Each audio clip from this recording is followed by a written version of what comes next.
What's going on, guys? Welcome to another playoff preview here for the 2024 playoffs featuring genuine fans and content creators from each team. And for this one, we got a special one. The Philadelphia 76ers, the number 7 seed in the East after winning the big-time play-in game that I broke down last night on the channel against the Miami Heat, and the number 2 seed, the Knicks, you've heard about all season long here on this channel with the 4 Sportsmen. And joining me for the preview, 2 of the 4 Sportsmen and Sean Barnard making his debut on Dime Dropper. Sixers fan. First, we're going to welcome the visitor. Sean, how does it feel, man? Sixers, you're in the playoffs, and welcome to the show. Thanks for joining me today, joining us. Yeah, appreciate you having me. Appreciate you guys. Excited to chop it up. And I'm ready for the big dance here. That it feels like there's been a whole lot of floating through this regular season, and specifically with this Sixers team trying to tread water for an extended period of time. So excited to have everybody back, and kind of disappointed this is the first round matchup because I do think these are two heavyweights coming right out the gate. Fellas, we're here whole season, and you've got the 2nd seed in the East. How we feeling? How's the buzz in New York? You feeling nervous, Flea? I'm feeling good, man. I'm feeling amazing. I'm gonna first give a big shout out to my guy Fabian, because Fabian said we would be a 2 seed. And look where we are now. I thought I look back on something I said. I asked a blanket question. I think I asked Dom, my brother, are we ever going to be a 2 seed? And look at it with the grind, with the hustle, with the determination, and just putting in everything that we got. We're here today. Big shout out to Jalen Brunson. I know we're gonna get into all of that, but extremely happy about our Knicks and being a top 3 seed in the Eastern Conference. Yeah, man. My nerves are wrecking, Dom. My nerves are racking. I'm not gonna lie to you. Before I was comfortable last week, but now I just can't wait to get it on. I ain't scared of nobody, and we'll get into that, Sean.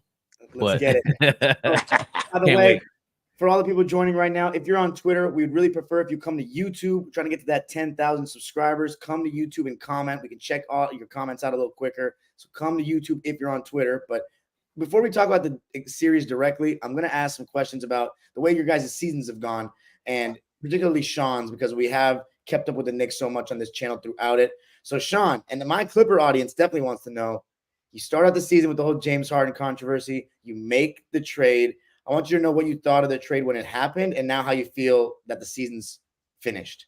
Yeah, it's been a really bizarre just season in the Sixers world. Thinking about starting out with the whole offseason, the Daryl Morey is a liar, holding up on the signs, all those that was going on. And just to think about, like, PJ Tucker started games for the Sixers team this year. Like, that feels like forever ago that even happened.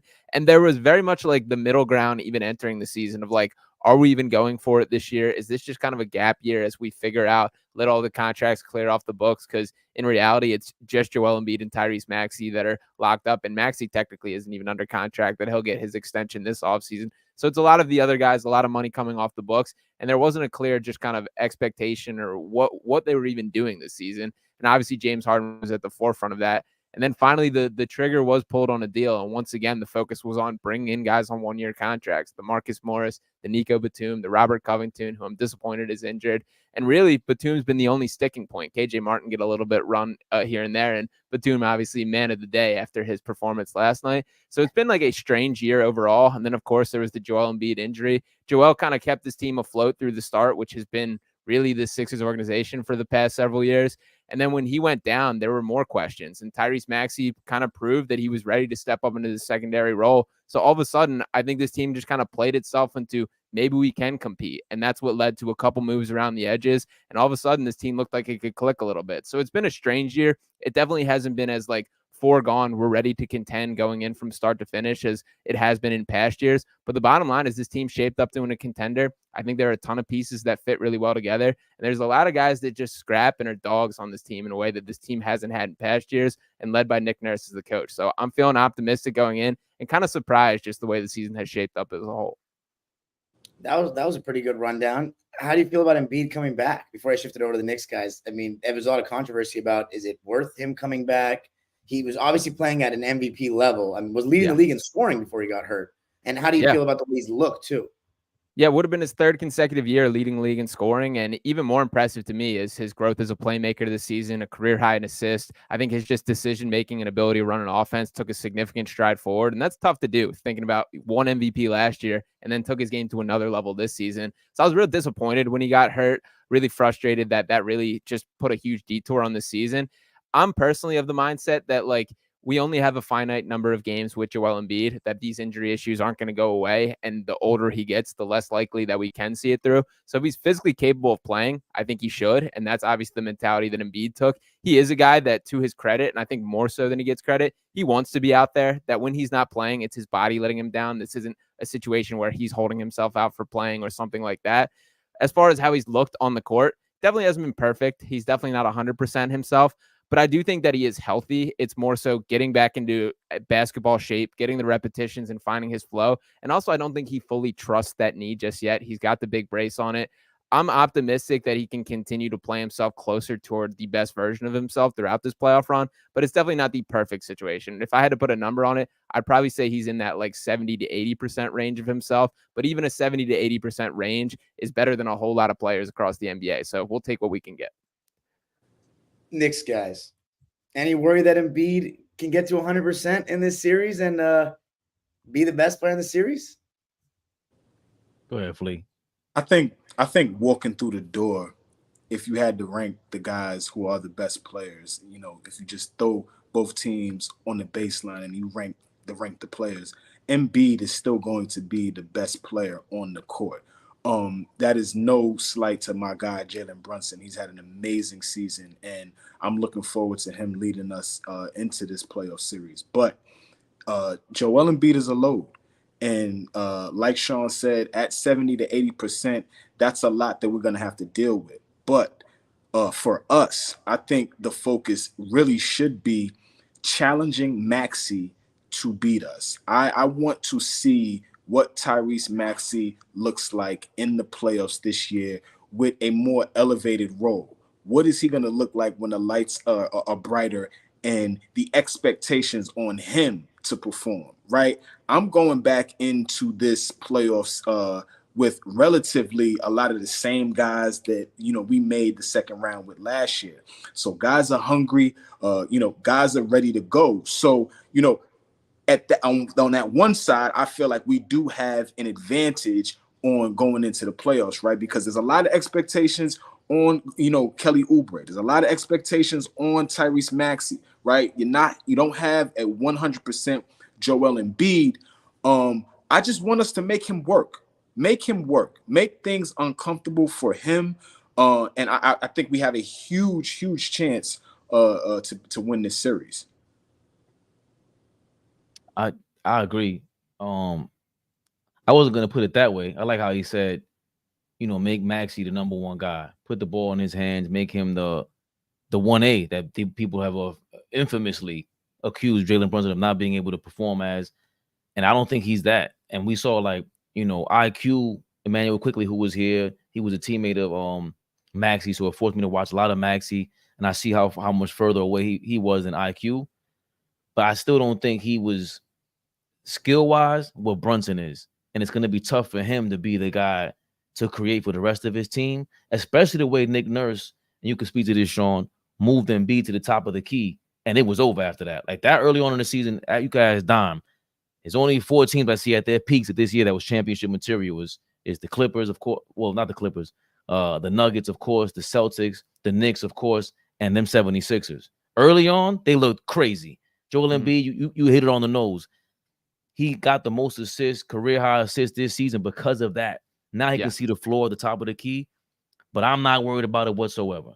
He could be the best player in the series. But for me, I'm going to sound like hyperbole when I hype up OG Anunoby the way that I am, but I want OG on Embiid at the top of the key, and when he gets down low, you got Mitchell Robinson down there or Hartenstein in that rotation. So I'm not worried about it. That's how I want this to end up in Maxey's hand and make him be the be all end all for you guys and try to slow you guys down because it is a lot of talent over there.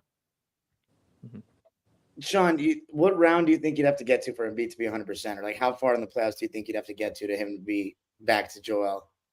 It's more about like him whenever he can flip that gear in his head and trust it. Like specifically yesterday's game in the first half, there were a number of he had bunnies around the rim that he just left short and rimmed out. That like if that's a normal Joel Embiid, he's just straight up dunking that basketball. And like whenever he can turn that gear in his head, that's where everything shifts. So part of it is him working himself into shape. There definitely was a ton of hands on the knees, breathing heavy. And as far as like the actual substitution patterns in general, like throughout the season prior to him getting hurt, the general like routine was he would play the entire first quarter. He would miss the first couple minutes of the second and then close out the half and then kind of repeat that in the second half that we'd usually leave with like 10 minutes left in the third and then come back for the final 8 minutes of the fourth. When you looked at how things were rotated yesterday, he was getting quick 2-minute breaks here, 2-minute breaks there. And that's very much like an indication like, and this is not a slight on Joel, that there's no way to replicate basketball pace. Like regardless of how much zero gravity treadmill or how much bike you hop on, there's nothing like playing live NBA action, and especially when like you're naturally 275, 280 pounds. So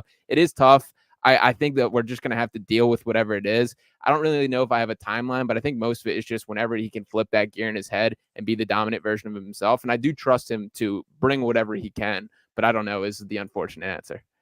That last 5 minutes of the game last night, though, he looked amazing. Yeah, he turned up. Those last 5 minutes to close out that game, when it really got nip and tuck and they really, were trying to create some distance, against that Miami Heat team.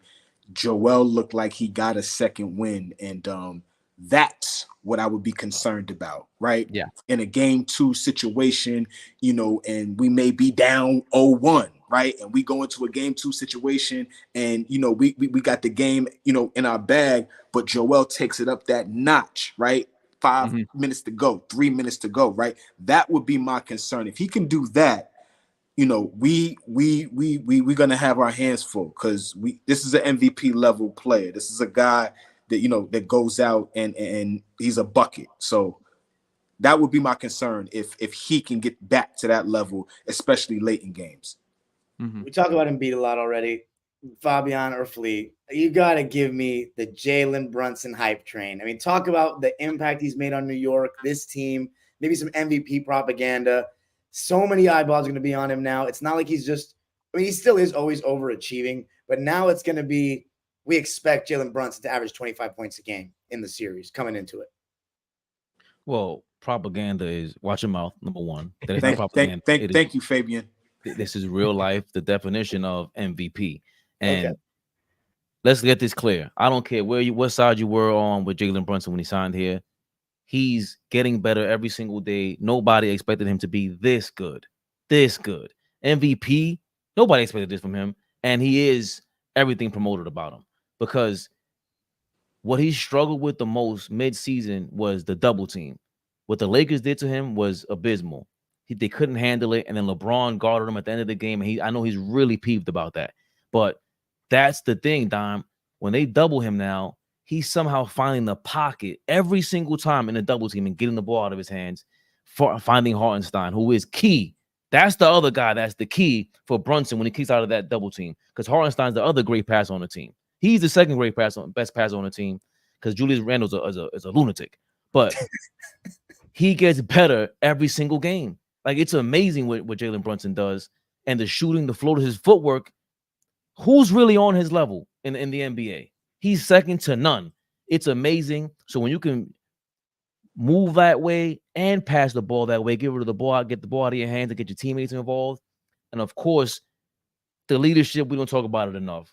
I get it. His godfather's up in the stands. He got his college teammates with him, but he got Julius Randle to buy in. I have not seen a real temper tantrum from Julius Randle this season at all, and that's all he was filled with before, to the point where fans just thought we were crazy for turning on a 2-time All-NBA guy. It's like, no, he's crazy. He keeps flipping on the referees, flipping on his teammates, and now with Brunson there, you see a real leader, a real alpha guy. He ain't got to do all that to prove himself, and now he fell right in line. So all these things, it's you'll see, it's all it's cracked up to be. Flea, talk about this like last stretch of the season. You guys got OG Anunoby and we're like the hottest team in the league. He made a huge impact. And then Julius Randle got hurt. You're a little bit more adamant that we're going to miss Julius Randle than say Fabian. So talk to me about the absence of Randle and how your team looks like from a health perspective going into this, because so many guys are injured towards the end of the year. I think that's a great question, Dom. I think that first of all, we overcame injuries throughout the entire season. Let me go there first. We started the season going into this thing thinking that we were going to have Mitchell Robinson be healthy and ready to go for the entire season, and he was down by Thanksgiving before Christmas, right? So we missed one of the best offensive rebounder in the game, right? And one of the best rim protectors, rim runners. We missed that early. Obviously, we go through a lot of other injuries throughout the season. I am adamant that we're going to miss Julius, but I will say this: we look a lot different without Julius. And when I mean different in a good way. Guys are stepping up. You're getting to see a lot of things that you would not be able to see if Julius Randle is on the floor, right? Josh Hart is going to another level. You've seen how Dante DiVincenzo can shoot with volume, right? If Randle is on the floor, he does not get an opportunity to shoot those threes at volume level. We're seeing DiVincenzo take almost 10 threes a game towards the end of the season, right? He's not going to get those opportunities if Julius Randle is still on the floor. Not 10. He'll get his threes, but it's not going to be at that volume. So what I'm saying is that we are going to miss Julius, but I've grown more and more confident in us going into this playoffs without him. The role that OG Anunoby has played since being traded over from Toronto has been the hugest impact on a team in the NBA, in my estimation, from what I've seen, right? Daniel Gafford and PJ Washington are amazing in Dallas. I think that's kind of neck and neck. But if I had to, pick a move, that OG move was incredible. We were something like 20-3 with OG on the floor. You can't say nothing else about that. The impact that he has on the defensive end is really next to none. We're seeing a guy that is an all NBA defender, can literally guard 1 through 5. We over exaggerate that 1 through 5 thing a little too much. That is a guy in the NBA that can guard your point guard no matter what size he is, and can bump and grind with Joker, with Embiid. You know what I'm saying? So he provides so much versatility on the defensive end, which really infuses his offense. He is a 3-and-D guy, but I don't think he's your prototypical 3-and-D guy because he cuts well, he moves without the basketball well, and that corner three is money. So everything that he's done, Josh Hart has been amazing for us. This second half of the season has really been great for the New York Knicks, and we've been rewarded with the second seed. So I just extremely confident in us going into the to playoffs. OG and Mitchell. I'll add this, Dom, with Randle, because I know I've spoken like I'm not going to miss him. Number one thing for me is rebounding, of course, but the free throws. He's the guy that could get Embiid. Maybe he can equalize that free throw attempt, because Embiid's going to get calls. He's a superstar. He deserves it. 1,000%. Max is going to get called. Superstar deserves it. I don't know anybody else on the Knicks who deserves free throws besides Brunson, and he's not going to get it like that because we know he's a small guy. It is what it is. We can't complain about this now. Julius Randle, though, that's what was most frustrating about him when he would go crazy. Go get the foul calls, because that's how you put the other team in trouble. And that's what I will miss about him, because he would get the call. I was going to ask, do you guys feel solid about OG and Mitchell Robinson health-wise? They feel good? Oh, I would say this. I think how we've been able to manage this over the last couple of weeks, right? Not really overexerting and asking from too much, and those guys are getting comfortable and back into game shape, right? Like Mitch hasn't been asked to do too much. We've kept iHeart in the starting lineup, which I was a little wary about, but like I said, over the last 10 or so games, I've grown extremely confident in Isaiah Hartenstein being our starting center going into the playoffs. I'm fully okay with that, because now you got Mitchell Robinson coming into the game, and just, he's that. If Mitch was smaller, he would be that lightning rod that just comes in the game and just is scrappy all over the place, hustling, just a magnet to the basketball, right? And so I love that he's coming off the bench, and I think that, the way we're managing his minutes, I think he's going to be fine. I told my guys, big shout out to Fabian and All Ball. I told him I think he's a little heavy. I think he needs, he's put a little weight on, and that's obvious because, he just hasn't been playing. But I think he's a little heavy, and if he starts to just get that off and get in game shape, I think he's be fine. I'm not as concerned about the OG elbow thing. I think that will get an opportunity to really heal during the summer. But every time I see this guy on the basketball court, he's ready to rock and roll. So I have confidence in those two guys going into the playoffs. Sean, let's talk about your. Oh, my bad. No, I was nervous until I didn't think about it until you asked, and that's exactly what OG Anunoby's response was to the reporter. I didn't think about it until you asked about my elbow, but because his response was amazing, I feel good, so I ain't worried. Sean, talk to me about your team's supporting cast going into this series. We talked about Embiid, we talked about Maxey and having the biggest spotlight he's ever had, being the true second star of this team now without James Harden, but Kelly Oubre, Tobias Harris, Kyle Lowry. I mean, there's no DeAnthony Melton for this series, right? He's been out. Yeah, that which hurts, and he is out for honestly the foreseeable future. That like on a individual scale, I feel bad for the guy on like a human being level. That there is some like legitimate concern. This is not career threatening, but certainly hampering in the career standpoint. That he's battled back issues since 2018, and like 3 times this season that he's been out for an extended period of time, and then made a return for 2 to 3 games, and all of a sudden is out for another extended period of time. So it seems like he's shut down for the long term. Feel bad for him, and he's definitely a very useful player. So feel bad for DeAnthony Melton. But this supporting cast as a whole, I'm much more optimistic than past years. And Joel Embiid takes a lot of knocks for not stepping up to the challenge in the playoff setting. I think in a lot of those situations, it has been opponents saying we're not letting Joel Embiid beat us, and it's everyone else that we're forcing to. I think the Sixers this year have the guys that can step up. That a guy like Kelly Oubre is a nice just flash. He's not afraid of the moment. And from a skill set standpoint, the athleticism that he brings, the willingness to get his own shot, a guy like Kyle Lowry who has a proven championship pedigree and is just going to be the most annoying guy on the floor from start to finish in this series. And then a guy like Buddy Hield, like that is a great deal floor spacer that can just open things up in a way that they haven't. And when you speak about Tyrese Maxey, I get it. He's 23 years old. He's still getting better. But on a pure skill set standpoint, I think he's the best pairing for a number 2 option for Joel Embiid that we've had. And I know James Harden last year, the efficiency numbers were off the charts, but it felt like in the playoff setting, it became so predictable for what they were going to do. That was either the pick and roll on that short roll pocket pass. It was Harden getting the switch, taking the big man on an ISO and shooting a step back. Like you just knew the options that they were going to. With Maxey, there's like this refreshing like randomness to his game that you can still run the pick and roll. There's a ton more off-ball sets that run with him, getting him on pin downs, getting him on DHOs, and he can just get downhill at a rate that the Sixers have never really had a guy. Like that first step that Maxey possesses, truly among the most special across the entire NBA. So I love the supporting cast this year. Feel far better about it than I have in really any past years with this Sixers team, and I'm excited to see it with the brightest lights on it. I like B-Ball Paul. I love Nicholas Batum, obviously. I think he's going to have some good games in the playoffs, as he so often does. He actually had a really rough shooting series against the Suns last year, but this year, even the beginning of this season, before we traded him, I was saying that he looked like he got a little bit of a rejuvenation in him. Just not saying he's 2022 or 2021 Nico, but maybe a step up below that and better than last year. And he's totally looked like that every time I watched him for you. So Rocco's also out, you said, right? He's just been out the whole year, really.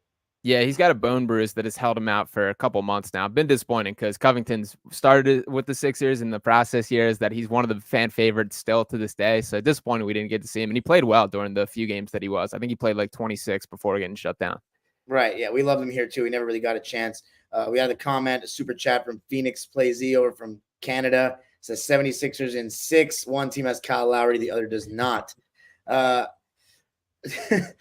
As far as Tobias Harris, that's before I shifted it back to the Knicks guys and really got more into the actual matchups and stuff we're going to see in the series. Tobias Harris yesterday was getting booed every time he did anything bad offensively. Yeah. This is year 5 and a half because he came midway through the 2019 season of the Tobias experience in Philly. He's had some good playoff games. He's obviously had a lot of not great playoff games. Where's the fan base at this point with Tobias? That contract puts so much pressure on him, even though he's always been like a 18-point-a-game efficient scorer for the most part of his career. Yeah, we're probably at the low point of the Tobias Harris experience. And this year specifically, and by the way, he has everything to play for, that is an upcoming free agent, that he is at the tail end of his contract, and he's really had his worst stretch of basketball ever in a Sixers uniform. He has still had flashes where he's turned it on and looked good, but the bottom line is like Tobias is pretty much on the outside looking in. That last night's game specifically is the first time all season that we saw him not be in the closing lineup, and that was a huge step for Nick Nurse.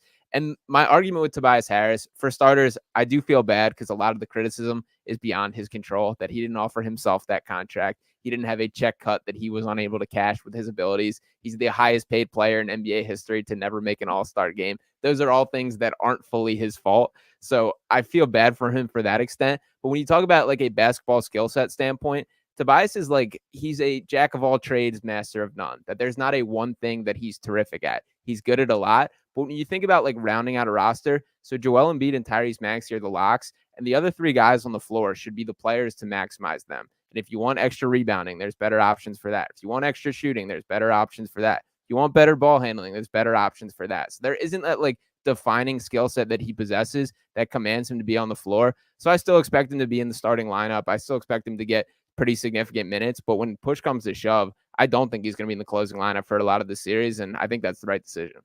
Wow. Okay. So Flea and Fabian, let's talk about any specific matchups. You talked about, Fabian, the way you think they're going to guard Embiid, which is throw G on him, help with Hartenstein or Mitchell Robinson. But as far as Brunson, how do you think the Sixers can fare guarding him? And what are any questions you have? I'll just let it go free flowing about the series now because I've asked all the questions about the season I need. So go ahead. Anything you got? I think you got to double him because our biggest flaw is going to be we don't have another ball handler I trust besides Brunson. Period. Like there is no second guard. DiVincenzo, I love you. McBride, love you. Definitely Josh Hart. I do not want that ball in your hands when it matters the most. 90%. No. If there's another option besides Brunson, I would think it's either McBride or DiVincenzo to bring it up. And Hart, like, just get the ball out of your hands when you cross half court.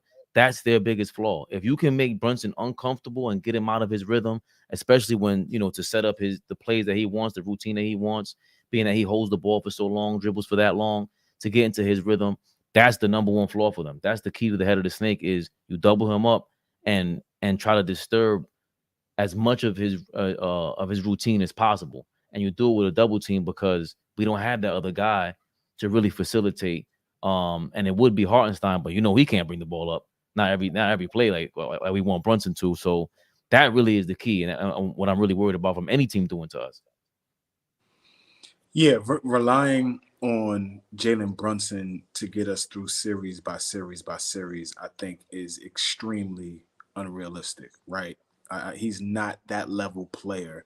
I don't think he'll ever be that level player where he can just carry you through the playoffs to the quote unquote promised land, right? So this is going to be an extremely difficult, playoff run for us regardless. We had a great series. We had a great season, but if this series is not going to be a cakewalk, it's not. Like when you look at it matchup by matchup, we're going to have to guard Tyrese Maxey. I said that, I want him to be in a position to beat us. But at the end of the day, I think this guy should flat out win Most Improved Player of the Year this year. I think it should be unanimous. I think he's had an amazing season for what he's, the cards that he's been dealt. Maxey over Kobe White?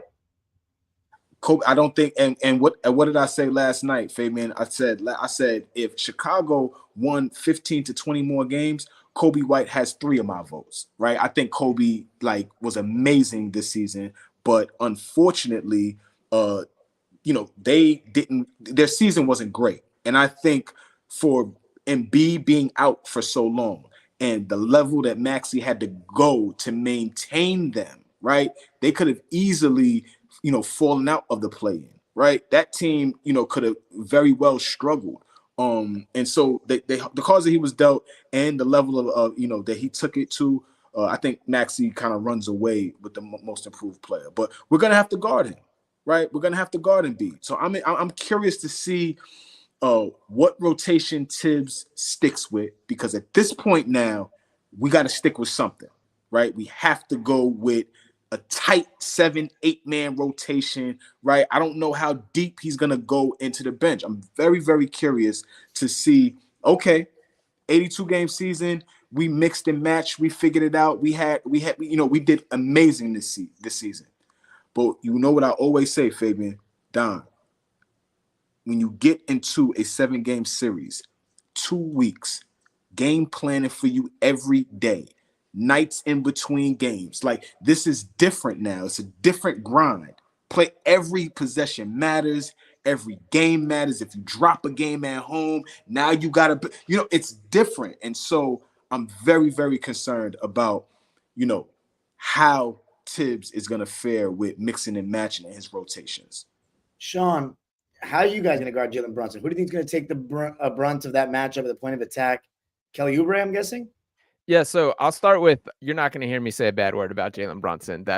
For starters, one of my favorite pure players to watch, a guy that I absolutely think is a first-team All-NBA guy, and a dude that, is just a blast. He's a bulldog. He's an alpha. He's everything. But that's all the reason why I think the Sixers are going to do everything not to let him beat it. That I think you guys hit the nail on the head, that they're going to force the ball out of his hands. I think we're going to see a lot of different looks at him. For starters, I think that Kyle Lowry is just going to try and get under his skin, be physical, be all over him. I do think Kelly Oubre will get a role. And to Kelly's credit, he's done a really nice job this year when he's guarded smaller guards. Like Trae Young's a guy that he did extremely well against. And he quietly has a 7-foot wingspan and has brought it defensively every single night. So when he's guarding a guy that's smaller than him, he does a nice job of kind of just swallowing them up, not letting them get to their spots. So I think they're going to throw a lot of bodies.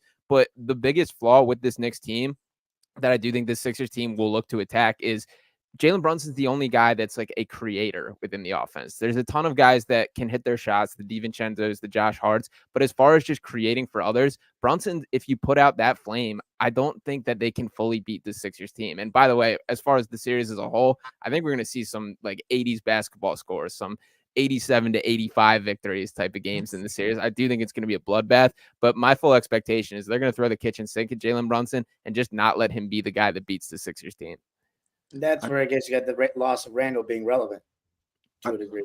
I think that's a big thing that we're going to have to address over the summer. No matter what happens during this playoff run, getting another capable ball handler and playmaker is something that we're going to need, and something that can either play next to Jalen Brunson or somebody that can back him up, in terms of coming off the bench, right? IQ was beautiful at that, right? That's why it hurt so bad to see IQ go. Obviously, you do make that trade 10 times out of 10 because you love what OG brings. But, what IQ brought and the ability to get downhill, create for others, just put pressure on the defense at all times. When he's on the floor, you had to find him. You had to know where he was at. We missed that. Right, we got a lot of guys that can hit shots. We got a lot of guys that are aggressive on defense. But to agree with what Sean was saying, we miss another guy that can handle the ball. We miss another guy that can create for others, play make, do a lot of the other little things. And I think if you do exploit that, we are vulnerable. But Knicks in 7, baby. Okay, so I was gonna take these super chats. Phoenix Play Z says closing lineups for both teams. I think that's obviously gonna be a little situational, but who do you guys think are for sure closing games no matter what for your squads? I'd say go ahead, Sean. You can go first. Yeah, so the locks are obviously Maxey and Embiid. I think everyone else should be situational, but I think most nights, the other three, it's going to be Nico Batum, it's going to be Kelly Oubre, and it's going to be Kyle Lowry. I do think there will be matchups where Lowry's not in there and they go a little bit bigger. Tobias will have his nights where he does close if he has it going or whatever is the case, but I think for the most part, it is going to be that 5 of Kyle Lowry, Tyrese Maxey, Nico Batum, Kelly Oubre, and Joel Embiid. I think Nico Batum is also another guy who's going to see some minutes on Brunson as well because he's always capable of he can guard anyone. I mean, that's the thing about Nico. You want to talk about 1 through 5 guys? I mean, I'm not saying I would have him ideally guard Joker, but when we used to go on small ball, that was the key to tie loose small ball was having Nico at the 5. When you had Nico out there with Paul George and Kawhi, it could be tough at times, and we're gonna definitely miss that in this series. And then he's a winner. Go ahead, Fabian. Your guys, who are your locks to end games? I'm guessing OG Brunson and then a big and 2 others. I think Hartenstein and Mitchell Robinson are going to be situational. You don't want Mitchell Robinson out there because of the free throws. They're going to hack a shack with him. Who was it the other day that did that flea? I forgot. The Nets guy. The Nets. Benali. Yeah.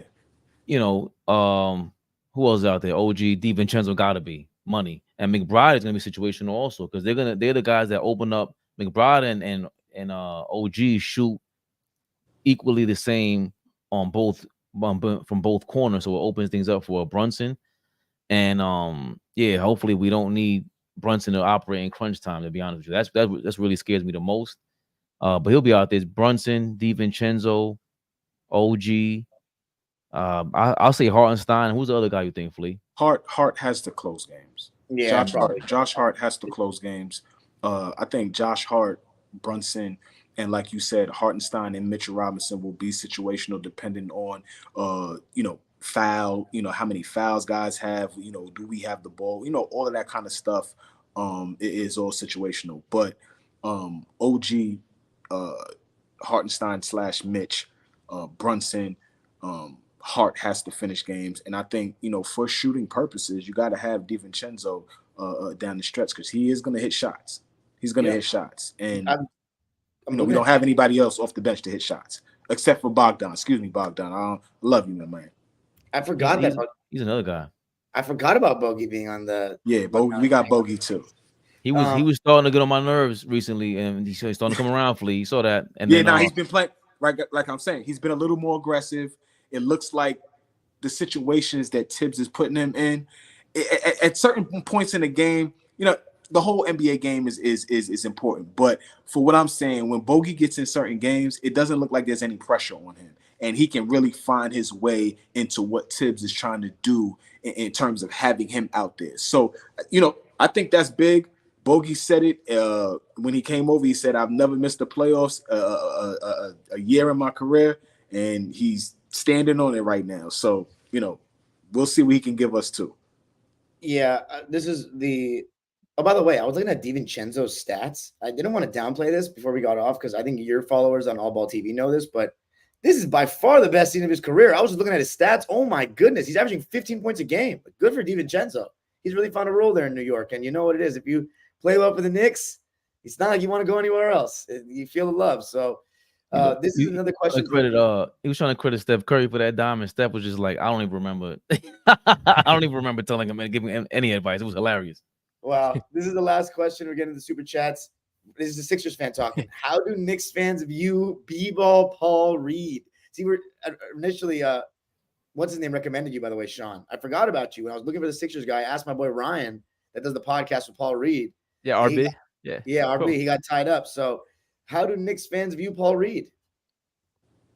You're a mark, bro. You just made this. Listen. Flea, what I said the other day, the Knicks fans are the Bronx Zoo. I didn't say this earlier, Dom. I was saving it. This is a sweep. Get ready. Whoa. You remember last year you laughed at me, Dom. I said Knicks and 7 or 6. How many did you say the other just a second ago? 4 games. I told you last year the Cavaliers have no chance against us. The 76ers, they haven't been limping around. I do not want to downplay this. When you have OG Anunoby and Mitchell Robinson, who are defensive player type of players, all NBA type, high level guys, offensive rebounding high level, defensive rebounding high level, they play right into Thibodeau's hands. You see it. I always compare everything to football, Flea, Sean. I compare everything to football. This is a moving line of scrimmage at all times, and they disturb everybody's line of scrimmage. This is going to be incredible for me. I can't wait for everybody else to witness this. I love basketball, and I'm just glad that they're on my side. This is gonna be incredible. 4 games, sweet baby. Sweet. Okay, Flea, you said how many games? 7 or 6? I got this series being, like Sean said, a really barn burner. One of those, like I said, 80s, 90s series where it's really gonna be physical. I really expect the Knicks to bully the Sixers. I see us trying to be bullies to them. You know what I'm saying? Because we really gonna have to muck the game up. Because if we don't muck the game up, we don't have like we just said, enough playmakers, enough guys that could go get it. We know Brunson could go get it. We don't have another guy that could just flat out go get it. And in the playoffs, you're gonna need that. We're gonna have some games where we'll need a Josh Hart game the way he had a 20 rebound triple-double, and we got Jesus Christ, Josh Hart. We're gonna need certain guys to step up above what they are because we don't have Julius Randle, right? Because we don't have another guy to say, here, take me home, go get it. So, but in terms of Paul Reed, I have very choice words for Paul Reed offline. I'm not going to deliver those words via the internet waves, but I will say this. You always get what you ask for, baby. Anytime you ask for something, you get what you ask for. And by all means, we're going to give you everything you want. They asked Kobe White the other night. They asked Kobe White, hey, Kobe, what you think about Jalen? What you think about Jalen Brunson? He is a MFer. Y'all saw that, right? Then they asked him last night. They said, hey, you remember what you said about Jalen Brunson? A lot of people talking about Jalen Brunson. Everything, Jalen Brunson. So I'm very, very confident in my New York Knicks. And to stick up for my guy Paul Reed a little bit here. So I like Paul. I'm happy to have him as a backup center. And you mentioned RB doing the podcast with him. I've had a chance to meet Paul a couple times, hang with him in the kind of family section like that. It's fair to assess he's not the sharpest crown in the box here, that I don't think he meant any ill intentions here. It's kind of something that came out, not how he meant it. And I think he realized it like immediately after he said it. I get using it as bulletin board material. If I was in your guys' shoes, I absolutely would as well. But I don't think this was something that he set out and said, I want to go at Knicks fans next, or I want to go at the Knicks next. Like, it just kind of slipped out that way. And those are the ways to b-ball Paul. He did the same thing earlier this season facing Anthony Davis, where he made a comment about, I got to make sure I stay out of foul troubles because he flops a lot. And like, that was not at all what he meant to say, but that's how it came out and that's how it blew up. And that's kind of the good and bad you live with Paul Reed. They got to get him a muzzle, Sean. They got to invest in a muzzle over there in Philadelphia. I literally tweeted out today. I was like, somebody in the Sixers organization should step in and not let him do a press conference for the rest of the playoffs. With a gag order out, man. Yeah. They already answered this question. They said, how should we guard Embiid? He says, me personally, I play him straight up and let him get his 30. Don't let him creep for others. That's the opposite of what Fabian said. Fabian was saying, get ready to show help with your big. Go ahead. You got something to say. We're going to close it out soon, by the way.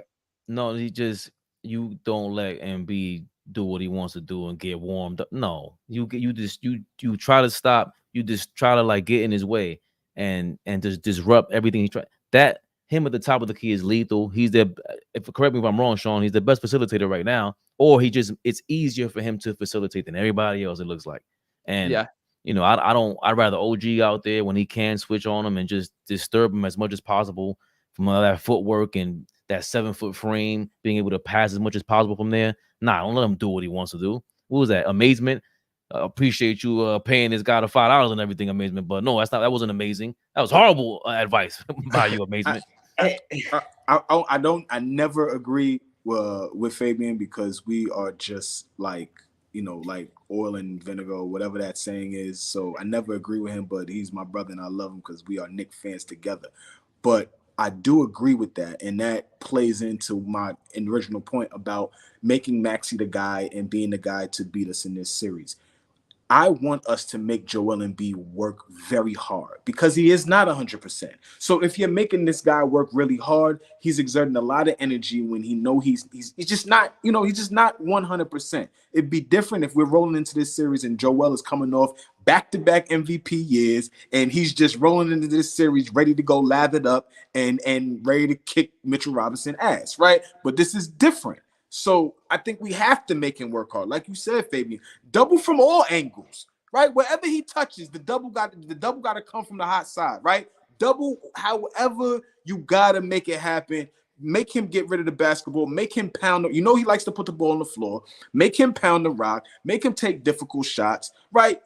Try not to get in foul trouble because, his big thing is getting to the line. He's led the league in free throws attempted many times. So he likes getting to the line, being comfortable, looking at the ball, go through the basket. So, there's a lot of things that we need to do in terms of minimizing Joel Embiid, if you would say that. Just make him work really hard. Mm-hmm. So I think, your hope is that you can, make Embiid set up for long, tough contested jumpers as always. Sean, we haven't gotten your series prediction yet. I for all the series that I'm like torn about who's even going to win, I always say it's going to go 6 or 7. And I am leaning towards the Knicks just because there is so much uncertainty with Embiid and how he's going to look. So I'm going to go with the Knicks in 7 games, winning a 7th game at MSG. I was going to go with 6 games, but I'm leaving that window for Embiid to start slowly ramping up. Here's what I will say, just my final word on something you said earlier, Sean, about Brunson. And we know Nick Nurse, his big fetish is like, don't let the star players score. At least it used to be. I don't know what it is now, but it used to be just don't let the star player get off. The thing about what's going to be dangerous about blitzing Brunson on pick and rolls, because I've noticed that Embiid is usually in drop coverage because he's such an improved rim protector. It feels like each year he's gone better defensively.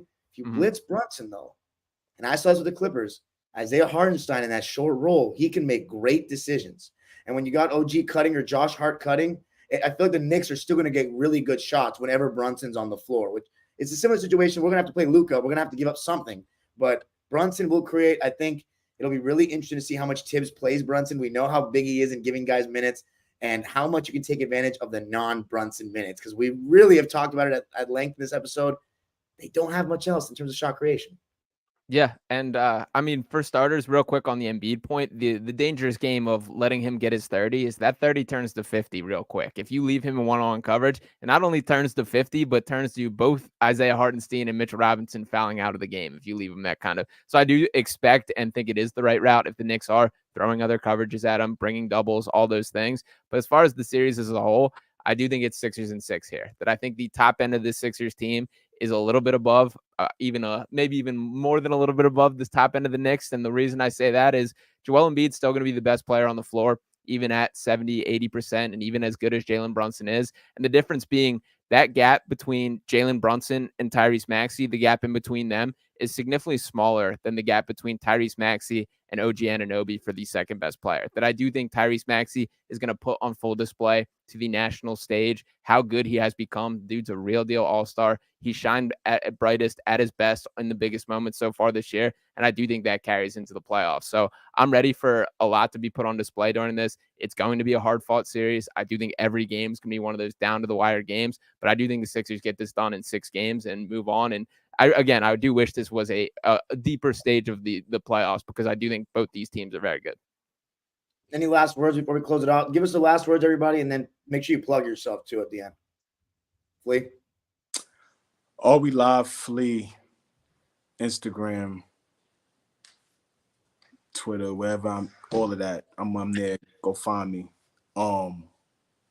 Knicks in 7. I think this is again gonna be a hell of a series. Looking forward to just how competitive it's gonna be. Right, these guys are really gonna get after it. There's a lot of expectation from both sides, right? There's an expectation from Philly because they're thirsty to make that first Eastern Conference Finals with Joel Embiid, right? The Knicks are thirsty because we want to make that next step, get right back to the second round from what we did last year, right? So there's a lot riding on this series right here, right? There will be disappointment on any end, whoever doesn't win this series. But I do think that Joel Embiid won't hold up for this entire series, especially how long I think it's gonna go. I got Knicks in 7. All right, Fabian. Feelings Play Z, I can see your comments. I am fully aware that the 76ers are favored in this series. I'm surprised by that, by the way. Same. Yeah. Are you? I was too. I got the Knicks in 7, baby. Yeah, I'm totally shocked by that because I think, again, they're gonna have to earn what I see. Maybe I'm crazy. Maybe I'll be proven crazy, but I just see this clean sweep for me. I don't think anyone understands OG Anunoby is gonna be proven to be this just a defensive player of the year candidate when he's fully healthy. By the way, free agent in the summertime. He is playing for $150 million. He wants to play every game. Mitchell Robinson is gonna play for a raise as well. I respect the 76ers. I think Joel Embiid has been hit with just a bunch of bad luck. I don't know if it's stamina. I don't know if it's totally his fault, man. Because talk about a special talent that has to get clean swept like this and get out of the playoffs like this. It's gonna be bad, Sean. It's gonna be bad. But Knicks in 4, baby. All right, Sean, you give yourself a plug and let them know. Let them know. Yeah, Dime, appreciate you having me on. It was good to chop it up. And Fabian Flea, good chatting. Again, I am disappointed that this is the first round matchup. That I would much rather this be a Sixers Bucks first round. You guys taking down the Pacers. We can do this a week or two from now, and I could be talking about what a fraud Doc Rivers is and everything else on these airways right now. That's something you and I are gonna agree on wholeheartedly. I think all of us will. All of us will. Absolutely. But yeah, as far as me, you guys can follow me on Twitter at Sean_Bernard1. You can check me out on the Fox Sports affiliate in Philadelphia, Fox Sports The Gambler. Also check out Pick Swap Media and Sixers Digest on YouTube. A ton of Sixers content on both those. Just dropped a Sixers versus Knicks preview on both those channels, actually. So check that out as well. And yeah, once again, thanks for having me. Oh, anytime, guys. Appreciate you. Now I feel bad I didn't ask your last name and how to pronounce it at first. I think I said like Barnard or something. It's close enough. It doesn't bother me. You guys, especially all you guys that are tapped in on Twitter, over 400 people on Twitter. I cannot believe that. Guys, come to YouTube next time. Keep subscribing on YouTube to my channel, Dime Dropper, all things LA sports. But when it comes to playoffs, I'm live every night, and I try to do a preview of each series with genuine content creators and fans from their teams. So you want to keep tuning into these.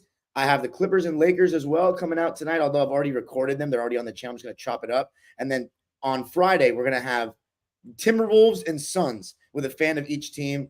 The other series, I don't know if we're going to get those off in time, the 1 versus 8, because the games are going to end tomorrow night. So you're probably going to just get 6 previews, not 8. But it's going to be fun, guys. Appreciate everybody for tuning in. Let us know your series prediction in the comment section below. Peace. We're looking forward to it.